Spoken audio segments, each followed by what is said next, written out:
Today we got a call out to Essex for a strange one.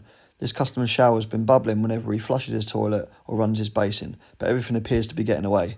So the first thing we had to do was access the back of the upstairs toilet and run a camera down his main stack to try and work out what's going on. We had a look at all the traps and there wasn't an air admittance issue, so it had to be something going on further down the line. When we got to the bottom, we found a big obstruction. When we flushed the toilet, it started to back up. This is the reason why it's causing the bubbling issue, because air can't escape, so it's coming out of his shower. The reason we had to access this from the back of his upstairs toilet, which is located within that boxing, is because there's no manhole out here.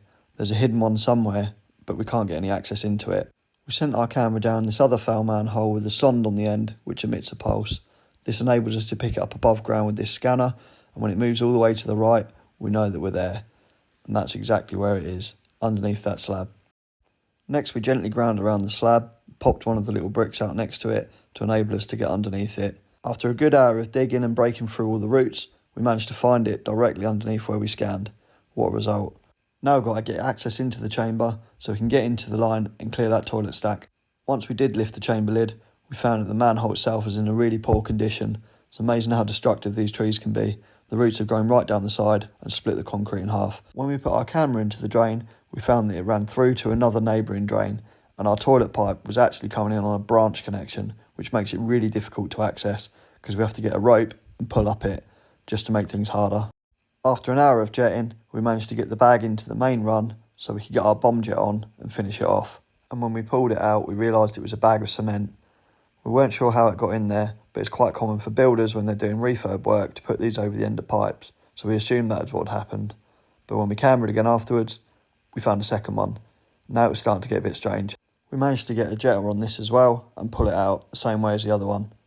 And when we did, we found a third, with concrete in it, just to make it even more difficult. We ended up pulling 3 of these half bags out, and when we put our camera into the final inspection, we found a 4th.